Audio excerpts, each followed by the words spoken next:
To reach for mobile water. Mobile water, unique in every way.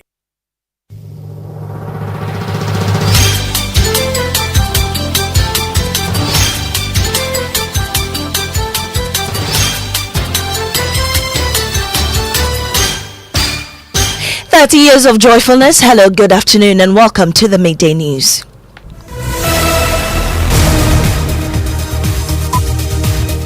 The news is live on Joy 99.7 FM, hits 103.9 FM in Accra, on Love 99.5 in Kumasi, myjoyonline.com. We're also live in all 16 regions of Ghana via various affiliates, live on X Spaces and Facebook. The Midday News is supported by Petrosol Platinum Energy, energizing dreams. This afternoon, did the Ghana Bar Association decide to pressure the president to lift the suspension of the Chief Justice?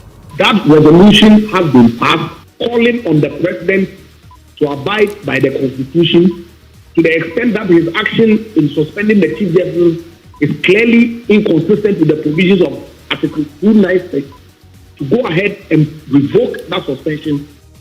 Well, we'll share what we know, as opinions are divided on whether the case against the Chief Justice justifies her removal. I believe we are lowering the threshold for the exercise of that constitutional process to remove not me the person, but the head of another incumbent. Everybody then is presuming that this is something that is orchestrated by the executive to remove the Chief Justice. It could not be so.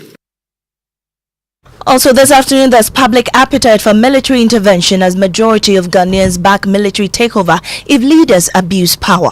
We are seeing Burkina Faso military leader. He is doing very good for Burkina Faso and the Sahel Alliance. They are doing very good for their countries. See how the Burkina is doing now. What about Ghana? Look, Ghana.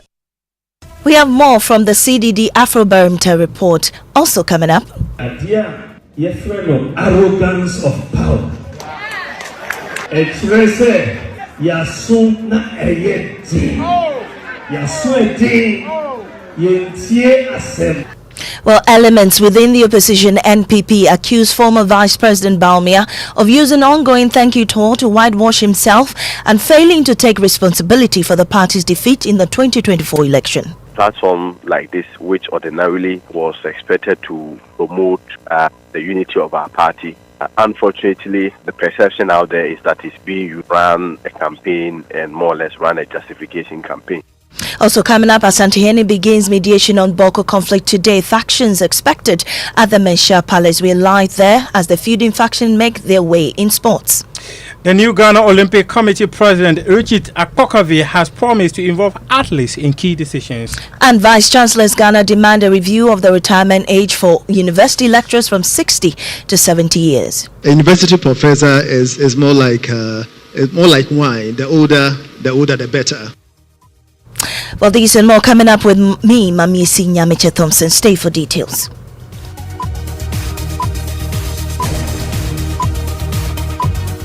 And this afternoon, a storm of controversy has broken over the role of the Ghana Bar Association in the ongoing national debate surrounding the suspension of Chief Justice Gertrude Torkornoo. The uproar follows the GBA's recently concluded mid-year review conference, during which conflicting reports have emerged over whether the association resolved to pressure President John Mahama to lift the Chief Justice suspension, pending the final determination of a petition seeking her removal from office. While some participants claim that the GBA formally agreed to advocate for the immediate reinstatement of the Chief Justice, others insist no such resolution was passed, arguing that the association remains neutral as the legal and constitutional processes unfold. Listen to the former Tourism Minister Andrew Ejapamesa on the AM show.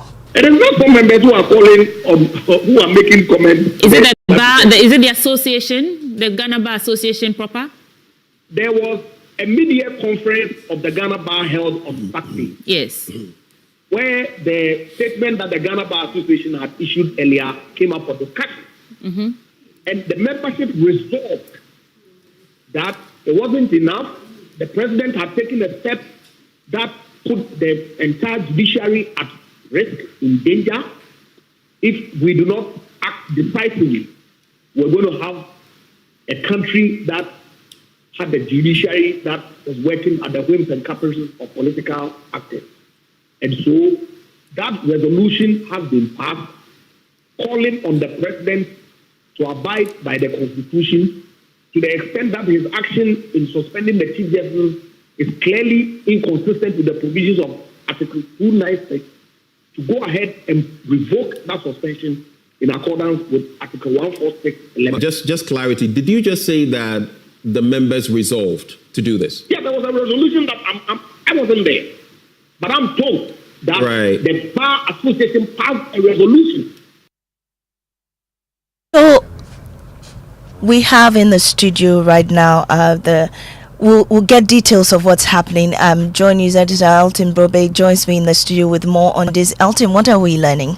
Right. So, Maame Esi, this we are told was a mid-year review of the Ghana Bar Association, and after the opening ceremony, they went into other matters. And what we are told from people who were in this meeting is that this matter of the suspension of CJ became a topical issue, and at some point, members expressed their own opinions on the matter. The issue of the resolution, as far as we've been told from sources that were present at this meeting, that it got to a point where it eventually became a voting matter. After which, the resolution was that this must be communicated to the president in a communique. That communique, we are told, is yet to be formally come out. Right. Thank you so much, Elton. Well, at the event itself, the president of the Ghana Bar Association, Efwa Gate, is observing the developments and will express an informed opinion when circumstances warrant that. Having been informed as a country that petitions against the Chief Justice have been filed, you are repeatedly asked, at what point in time does the country get to know the contents of the petitions? What if the petitions are frivolous, but steps have been taken which may impugn the reputation of the person against whom the petitions have been filed? Assuming that there is a hearing, how long should the hearing be? Can the Chief Justice elect to have the proceedings heard in public? Well, we are thankful to have in the studio with us GBA Pierre Xavier Kojo to give us more details about what happened at that particular meeting. We're grateful for your time on the Midday News. Tell us, was there a resolution on this matter? Yeah, there was a resolution, just that there's not been a formal communication of the resolution to the public, as GBA does on its letter signed by designated and accredited executives. Well, Xavier, so exactly what was the resolution at that meeting? We'll come out to the public along those lines, because it's not only that subject that was discussed. We passed resolution on a number of matters, including that one. So at the right time, you get official communication from the bar. It's specifically when, because this thing happened on Saturday, and so people are expecting that with such a topical issue as that of the Chief Justice. In due course. In due course. All right, we're grateful for your time. Thank you. Well, let's stay a little longer on this subject, because again, opinions are divided on whether or not the case against the Chief Justice justifies her removal. Former Deputy Attorney General Diana Asnoba Dapa says that after reviewing the 3 petitions submitted to President John Mahama seeking the removal of the Chief Justice, she found them insufficient to warrant any prima facie case. These mere allegations, bare assertions that were made by Daniel Foy in his petition, do we say suffices for establishing a prima facie case? I do not agree so. Again, in the same petition, we allude to certain things that are including the exercise of some administrative functions without proof. And that should be the fear of every Ghanaian, that somebody puts pen to paper, makes bare assertions, mere allegations against you, and that suffices as a basis for prima facie case. Well, governance expert Dr. Bafo Ajimendua agrees. For me, I'm happy that this thing has happened at the time that there's a committee to review the Constitution. Great. Because these are some of the issues that we need to deal with to bring some clarity. For instance, I think, as the lady said, the threshold for petitioning and getting a removal of Electoral Commission chief and now the Chief Justice is woefully inadequate. You see, for the president and even his ministers, it has to go to Parliament for 2/3 majority to accept before anything can be done. In this case, a single individual or individuals submit a petition, and then the Chief Justice is obliged to respond to each of them. Then, of course, the process, as you say, is now ongoing. Well, constitutional lawyer Oliver Bakavoma says the president has done nothing wrong in following the constitution's dictates. The determination of what amounts to prima facie, there has been back and forth discussions about it. There's no question about it. In this case, once the president receives it, I would not join any discussion that it is in the interest of separation of powers or even in the interest of protecting the office of the Chief Justice that you must trash the petition as received because of any consideration. If we want by constitutional means to elevate the standard by which the removal of the Chief Justice occurs, we are entitled to. So far as it exists, are the allegations made, if assumed to be true, does it raise an issue of misbehavior, stated incompetence, or infirmity of body and mind? Just that. But we must remember that this is only a filtering process. It is as if the conversation is being held as this is a foregone conclusion or the Chief Justice has gone home. And you heard the constitutional lawyer Oliver Bakavoma. While in a related development, a growing number of Ghanaians have expressed their support for military intervention in the country's politics should elected leaders abuse their political mandate. According to the 2024 Afrobarometer survey conducted by the Center for Democratic Development Ghana, 51% of respondents believe that the Ghana Armed Forces should assume control once the governance of the country deteriorates. This represents 11% point increase from 40% in 2022.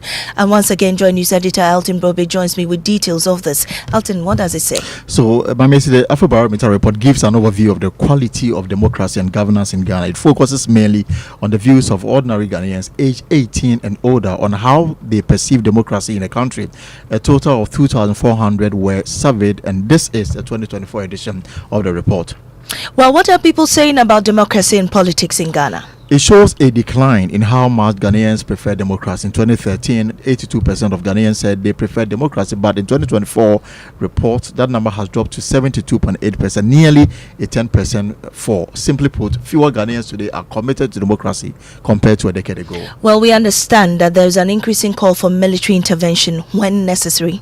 And this quite concern, a rejection of military rule, meaning Ghanaians saying they do not support military government, has dropped from 86% in 2013 to 62% as of now, a 24% decline. Also, more Ghanaians are open to military intervention in politics. In 2022, 55% of Ghanaians were against the military stepping into politics. That figure has now dropped to 74%. Right, thank you so much, Elton. Well, some Ghanaians have expressed their views on the report, cautioning government to work in the interest of the people. Military coup leaders are doing very good. Currently, we are seeing Burkina Faso military leader. He is doing very good for Burkina Faso and the Sahel Alliance. They are doing very good for their countries.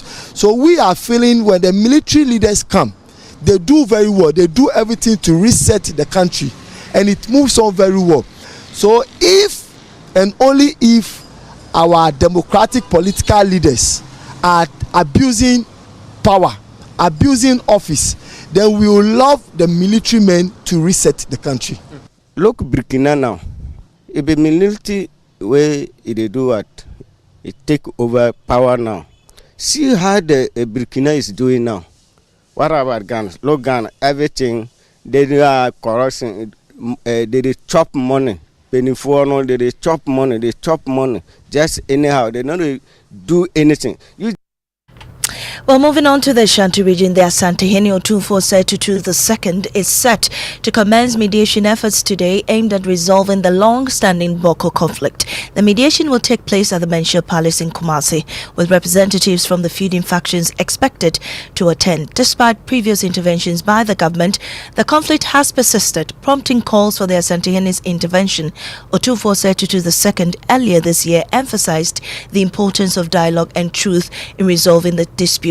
Now let's cross over now to the Menshir Palace, where my colleague Nana Bwachi Yadom is standing by for us. Nana, is the meeting underway? Maame Esi, the meeting is not underway. This morning we are being told that the factions are expected to report to the Menshir Palace, especially to the Asantehene, and very soon, somewhere around 1 p.m., we're expecting the factions to be at the palace. At the moment, the Asantehene is attending to other activities that he has on his itinerary, but then the Fulani faction are not in the palace yet. All right, thank you so much, Nana Boachi Iyado. Moving on this afternoon, some elements within the opposition New Patriotic Party are accusing former Vice President Dr. Mahamudu Bawumia of failing to take responsibility for the party's historic defeat in the last election, and instead using the ongoing thank you tour of the party to whitewash himself. The former Vice President, who was the NPP's flag bearer in 2024, is also accused of denigrating former President Akufo-Addo's record with some of his utterances. Dr. Bawumia in the Western region on Saturday blamed the NPP's defeat on what he called arrogance of power and the unpopular decisions taken by the Akufo-Addo government despite strong public opposition. Listen. The big issues are one, cost of living. Niamabuo ekosoro ahochiri ebai. It was a major issue. Emma nipa ebufuye. The kanu eye adia. Yefreno arrogance of power. Etrese yasu na eyeti. Yasu edi yentie asem party for country say yenye reshuffle. 8 years yanti party for country say yempe 11 no ebe hagi. The tosumiansa party for country say haircuts no debt restructuring, no DDEP. Say, sad debt restructuring, a bit hard because most of them are pensioners. Now, you can't say you're meeting, and you can't say you're for Omonkaho. You be your way through. And my opinion, announcing said there will be no haircut. But a buyer, no, you be your haircut. National Cathedral, yeah, see, after $58 million, now Nipa Bibregu is Uko Galamsey, our approach in Galamsey, that costly. Am I? 3 days to the election. 3 days to the election. Yet to patrol. Yet 3 days. Maybe another can say Obobua. How? And that was former Vice President Dr. Mahamudu Bawumia. Well, in-studio member of our political desk, Kweku Asante, joins us with more on this. First, Kweku, translate what the Vice President said. So the Vice President segregates the issues which, in his opinion, led to the defeat of the NPP. He says the big issue for him was the matter of cost of living. He said there were difficulties and the price of goods and services really went up. He says the next issue was the arrogance of power and that the government refused to listen to the Ghanaian people and its own NPP base. He continued that the NPP supporters called for a reshuffle and that for 8 years the government refused to listen and that there were strong voices against e-levy. Again, the government didn't listen. He continues that the debt restructuring program and the attendant haircut also caused the party.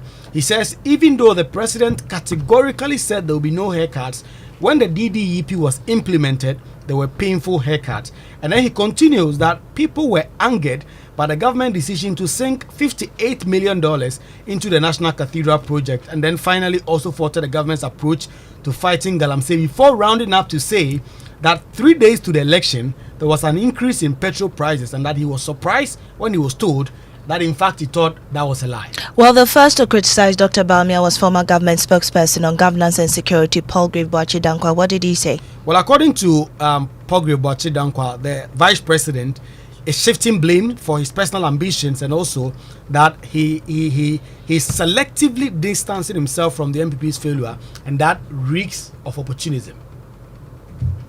Thank you so much, Kweku Asante. Let's go on the phone lines now and speak to national organizer of the NPP, Henry Nana Boachi. Well, Nana, we're grateful for your time. How do you respond to the claims that Dr. Bawumia is trying to whitewash himself from the supposed wrongs of the outgone Akufo-Addo government?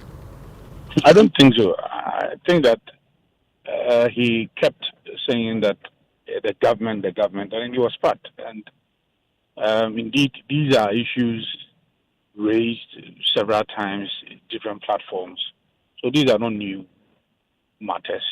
We are aware a lot of people were not happy with e-levy. I mean, we've said it several times. Even for me, I'm on record to have criticized the e-levy and then also the emission tax and the betting tax. I'm on record to have done so. So these are not new things. he was recounting the things that clearly affected us in the 2024 elections. So he's not shifting blame. He's part of it. He was the vice president. He said that he kept using the word we, the government. Well, on that score, people don't seem to be getting that. They feel he's not taking responsibility, being the number 2 in that government. No, I do not think so. I mean, it's only somebody who possibly would want to criticize him in a different way with a different lens. But I have been on the tour. That is what I heard. These are things that have been captured by different even reports. Ourselves, we went round. We had a lot of people speak to us on these matters. So these are not new stuff. These are things that we know. All the things that he mentioned are not new stuff. These are things that we know. It was already in the public domain. And then he kept saying that the government, we. Well, so he's not taking himself out of the boat. Okay, He's part of it. so specifically, what's the thank you toll for? Because people think that he's using that to whitewash himself.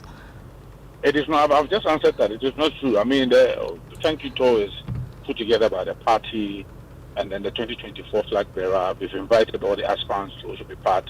We go there. We thank people. My issue is that if you are part of it, there are people who are following. It looks like they want to look at things with a different lens and then put it out there. The focus is for us to engage our party. Yes, we lost, but we still must engage our party. Let them know why we lost. And then also, I mean, the General Secretary is on record to have said that, you know what, there are people who were disappointed, who were furious, who were angry. We apologize. Right. He's on record to have said that. So this is not a new thing. The thank you tour is meant to galvanize the base.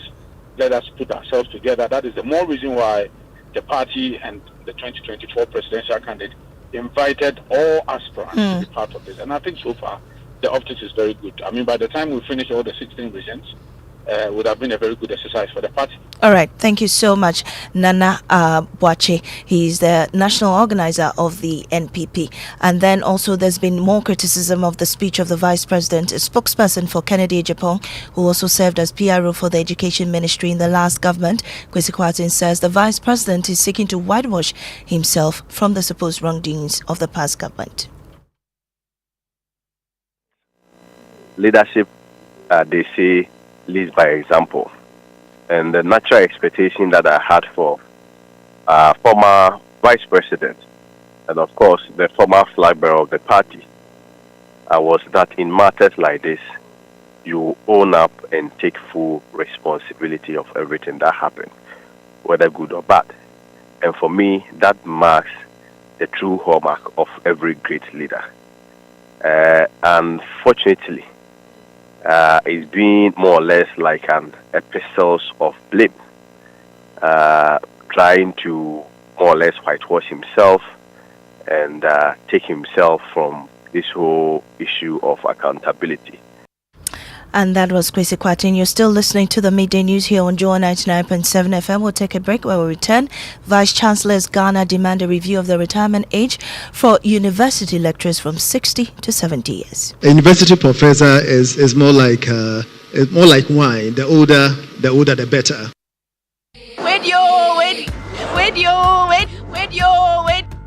Where did I? Now I don't know when you just saw. Obiang, what's the chrome ha? And to want to say petrol software energizing dreams for motion. Hey boy. Petrosol are celebrating their 10 years in grand style. They're giving back to their loyal customers. Hope you have registered at their online portal. Don't say I didn't tell you, oh. Each month, customers will stand a chance of winning items like tricycles, motorcycles, television sets, refrigerators, phones, fuel vouchers, and many more. But the best part is that at the end of the promo, we will be giving out a grand prize of 2 Suzuki Espresso cars to lucky winners who stay with us all through the promo period. All you need to join is to visit any of our over 100 stations across the country to get registered, or go to www.petrosolcrm.com to register online. Petrosol, energizing dreams. When I wake up in the morning, I brush my teeth with Kale Charcoal toothpaste. This gives me confidence all day. Anytime you meet Amma, don't be surprised I smile showing my beautiful white teeth because I don't have cavity thanks to Kale Charcoal toothpaste for its natural charcoal properties. In fact, we are like twins. I can't go without my Kale Charcoal toothpaste. That be why I dey use Kale Charcoal toothpaste morning and night when I dey go bed safe. It dey make my teeth white when it dey comot every scent from my mouth inside. My confidence level they go up, so I dey show my 32 teeth all. Introducing the Kale Charcoal toothpaste, formulated with activated bamboo charcoal powder, ensures whiter teeth and removes bad breath. The strong natural property of the activated bamboo charcoal removes bacteria, absorbs surface stains on our teeth caused by coffee, wines, and tobacco. Welcome, Kale Charcoal toothpaste. Kale Charcoal toothpaste, Sankofa Yenchi. Kale, happy smile. This advert is FDA approved. Hey, dear New sir. And stay soft concentrate fabric softener. I was such it move. Just send it this way. You hear my tina watch. New York it's now watch. No be a baby someone some demoni in us say. Dear New say. Fair quiet, yes, in Biara Association Ontario. Uses Stay Soft and New York it's now watch. Nanny boss to tap from cry. A fabric softener. And ye near say, sir. Choose to Stay Soft. No who's so say no. FDIG a dreading crowd to yatu.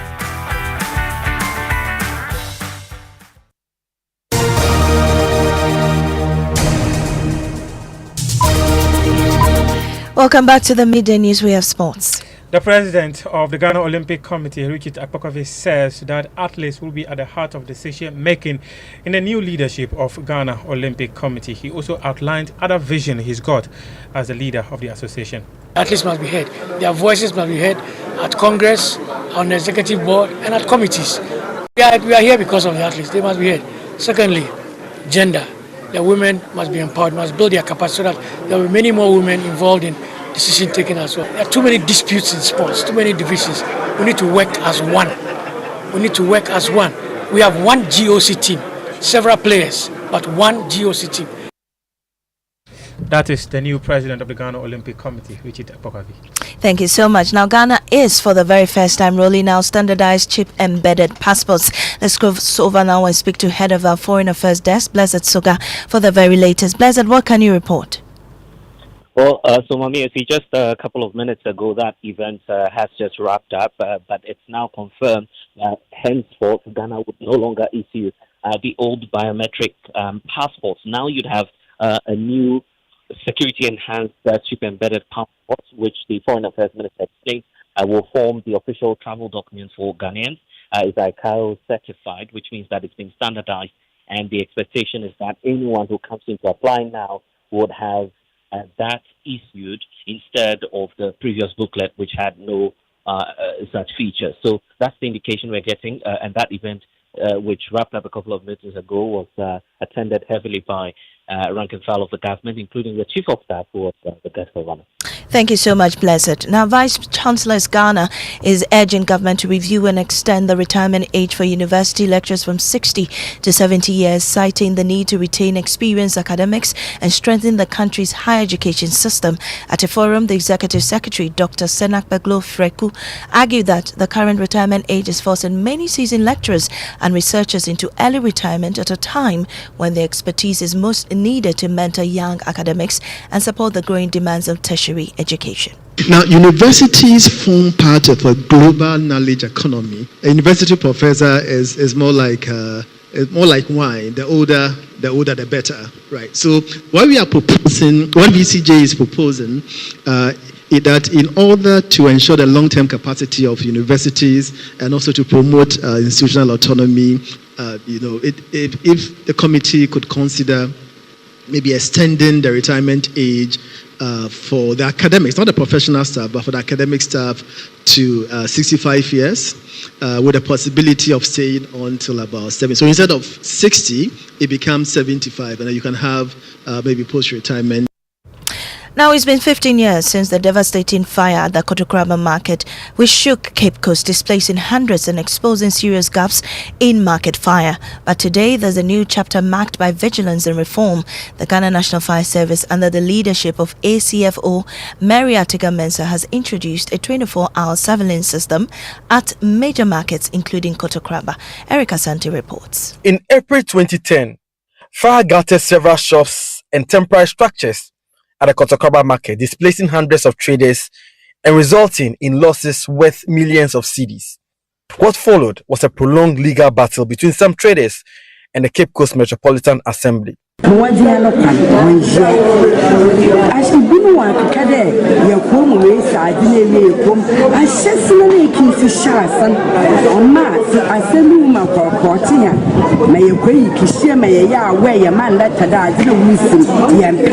At the center of the legal tussle was the fate of the old market, to demolish or not. The Cape Coast High Court, presided over by His Lordship Justice Kwesi Dapa, finally ruled in favor of a demolition. Let's quickly go get what's trending. Jackie. Yes, Maame Esi. What's trending? Well, a lot has been trending on social media this weekend. Real Madrid suffered heartbreak. That's the terrible defeat to Barcelona. And a lot of people are talking about it. I think they still haven't recovered from the shock, so they're still on social media. Small. I know, right? But then away from that, in Ghana, hashtag All I'm Same As For trending. That's ahead of the demonstration today against illegal mining. A lot of people sharing their thoughts. Omar says that demo at 2 p.m. A lot, people sharing their thoughts on this on social media. Thank you so much, Jackie. And that's how we end the Midday Bulletin here on Joe 99.7 FM. The Midday News is supported by Petrosol Platinum Energy, energizing dreams. Up next is Pastor Mensa Otterville with